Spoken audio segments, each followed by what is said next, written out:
दोस्तों आपने देखा होगा कि आरबीआई ने रेट्स बढ़ाए और मार्केट गिर गया, या आरबीआई ने रेट कट किए और मार्केट रॉकेट हो गया। लेकिन रियलिटी इतनी सिंपल नहीं है। कई बार रेट हाइक के दौरान भी मार्केट चढ़ जाता है, या कई बार रेट कट के बाद भी मार्केट गिर जाता है। तो सच्चाई है क्या? आज के इस वीडियो में हम समझेंगे कि इंटरेस्ट रेट साइकिल क्या होता है, इक्विटी मार्केट पर इसका रियल इम्पैक्ट कैसे होता है, और किस फेज में पैसा बनाना सबसे आसान होता है। स्मार्ट इन्वेस्टर्स कैसे इस साइकिल का फायदा उठाते हैं। दोस्तों मेरा नाम है सौरभ सुमन और मैं हूं आपका वेल्थ गाइड, और आप देख रहे हैं मेरा चैनल इन्वेस्टिंग विद सौरभ। मैं एक सेबी रजिस्टर्ड इन्वेस्टमेंट एडवाइजर नहीं हूं, इसलिए कोई भी निवेश करने से पहले अपने वित्तीय सलाहकार की राय जरूर ले लें। इंटरेस्ट रेट साइकिल होता क्या है? इंटरेस्ट रेट यानी पैसा उधार लेने की कीमत। आरबीआई इन्फ्लेशन कंट्रोल और ग्रोथ को बैलेंस करने के लिए इंटरेस्ट रेट को बढ़ाता है या घटाता है। इस साइकिल के 4 फेजेस होते हैं। पहला लो रेट फेज, दूसरा रेट राइजिंग फेज, तीसरा पीक रेट फेज और चौथा रेट कटिंग फेज। मतलब सीधी सी बात है, पहला वाला फेज जब इंटरेस्ट रेट लो है, फिर आरबीआई ने बढ़ाया, फिर पीक पे हो गया इंटरेस्ट रेट और फाइनली रेट कट होने लगा। और यही साइकिल इक्विटी मार्केट को भी बड़ी गहराई से इन्फ्लुएंस करती है। कैसे, वो आज के इस वीडियो में हम समझेंगे। अगर इस साइकिल को आप समझ गए तो स्टॉक मार्केट से पैसा कमाना भी आप सीख जाएंगे इस साइकिल का फायदा उठाते हुए।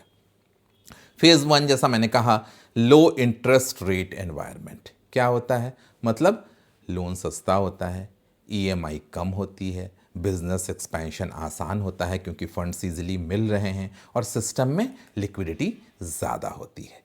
इस केस में मार्केट का रिएक्शन क्या होता है? कंजम्पशन बढ़ता है, हाउसिंग की डिमांड बढ़ती है। ध्यान रखें, जो चीज़ें मैं बोल रहा हूँ वो कहीं ना कहीं स्टॉक्स से भी रिलेटेड हैं। आपको रिलेट खुद कर सकते हैं जब मैं बोल रहा हूँ कंजम्पशन बढ़ता है या हाउसिंग डिमांड बढ़ती है। साथ ही साथ कॉरपोरेट प्रॉफिट में इम्प्रूवमेंट होता है और मार्केट में रैली शुरू हो जाती है।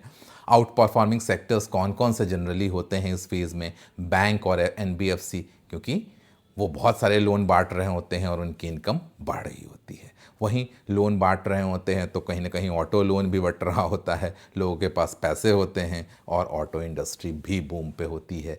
लोग घर खरीदने की सोचते हैं, रियलिटी सेक्टर भी बूम पे होता है इस फेज़ में। और साथ ही साथ कंज्यूमर ड्यूरेबल्स का सेक्टर भी बढ़ता होता है क्योंकि लोग पैसे स्पेंडिंग करते हैं डे टू डे यूजेस में। तो आप एक्सपेक्ट कर सकते हैं कि बिल्कुल ब्यूटीफुल कोरिलेशन है ये, कि आरबीआई का ये फेज़ होगा, इंटरेस्ट रेट का ये फेज़ होगा, तो कौन से सेक्टर्स परफॉर्म करेंगे और कौन से सेक्टर नहीं परफॉर्म करेंगे। जैसे कि कोविड के बाद जो लिक्विडिटी की रैली आई, तो ये सारे सेक्टर्स जो मैंने आपको अभी बताए उन सब में रैली आई। दूसरा फेज़, यानी अब आरबीआई ने रेट हाइक शुरू किया, रेट हाइक साइकिल, क्योंकि इन्फ्लेशन बढ़ गया। इन्फ्लेशन को कंट्रोल करने के लिए, एक्सेस डिमांड को कूल करने के लिए आरबीआई रेट हाइक्स करती है। अब रिजल्ट क्या होगा? लोन महंगे हो जाएंगे, ईएमआई बढ़ जाएगा, स्पेंडिंग स्लो हो जाएगी और कॉरपोरेट की बोरोइंग कॉस्ट बढ़ जाएगी। रिएक्शन क्या होगा मार्केट का? पी में कॉन्ट्रैक्शन आएगा, ग्रोथ स्टॉक्स पे प्रेशर होगा और मिड एंड स्मॉल कैप्स ज़्यादा गिरेंगे। हायर वैल्यूएशन स्टॉक्स सबसे पहले गिरते हैं। मार्केट रेट हाइक से नहीं गिरता है, लिक्विडिटी टाइटनिंग से गिरता है और ग्रोथ स्लोडाउन के डर से गिरता है। मार्केट को लगता है कि अब कंपनीज में लोन नहीं मिल रहे हैं, डिमांड कम हो रही है, तो उनके ग्रोथ्स कम हो जाएंगे। तीसरा फेज़ भी आना है इसके बाद। यही परमानेंट फेज़ नहीं है, लेकिन हमारा रिटेल डर कर बेच देता है। पीक रेट जोन, यहाँ सबसे इंटरेस्टिंग फेज़ होता है। आपको क्या दिखेगा? इन्फ्लेशन कंट्रोल में आ गया है, इकोनॉमी स्लो हो रही है, रेट हाइक्स रुकने वाले हैं, रुके नहीं है, रुकने वाले हैं। फ्यूचर रेट्स कट्स की एक्सपेक्टेशन होती है आपको। मार्केट क्या करता है? मार्केट इसी वक्त बॉटम बनाता है और स्मार्ट इन्वेस्टर इसी वक्त मार्केट में एंट्री लेता है, एक्यूमुलेशन करता है लॉन्ग टर्म के लिए। मार्केट फ्यूचर को प्राइस करता है। यही और यहीं पे इस फेज़ में अगर आपने बाइंग की तो यहीं पे असली वेल्थ क्रिएशन की नींव पड़ी। अब चौथा फेज़ यानी वो रेट कट साइकिल फिर शुरू हो गया। रेट कब किया जाएगा?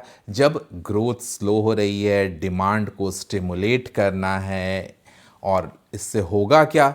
लोन सस्ते हो जाएंगे, कंजम्पशन रिवाइव होगी, कॉरपोरेट प्रॉफिटेबिलिटी फिर बढ़ने लगेगी, लिक्विडिटी वापस आ जाएगी मार्केट में, और मार्केट का रिएक्शन फिर वही बुल रन। लेकिन हमारा रिटेल इन्वेस्टर तो पहले ही निकल गया इस साइकिल को समझे बिना। रिस्क एपेटाइट रिटर्न हो जाती है मार्केट की। स्मॉल कैप्स रिवाइव करते हैं इस फेज़ में। याद रखें, मार्केट कट अनाउंस से पहले ही रैली शुरू हो जाती है। ये नहीं कि अनाउंसमेंट हुई तब होगी। समझदार लोग उससे पहले ही इन्वेस्टमेंट करके बैठ जाते हैं। रियल मार्केट साइकोलॉजी क्या है? रेट हाइक शुरू हुआ तो लोगों के दिमाग में डर।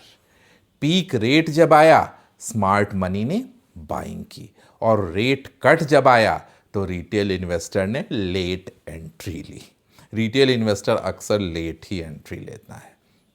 अब इसके सेक्टर इम्पैक्ट की बात करें तो रेट हाइक फेज़ जब भी आएगा, चारों फेज़ की बात कर रहा हूँ वन बाई वन, तो रेट हाइक फेज़ जब भी आएगा तो बैंक्स इसके शॉर्ट टर्म बेनिफिशियरी होंगे।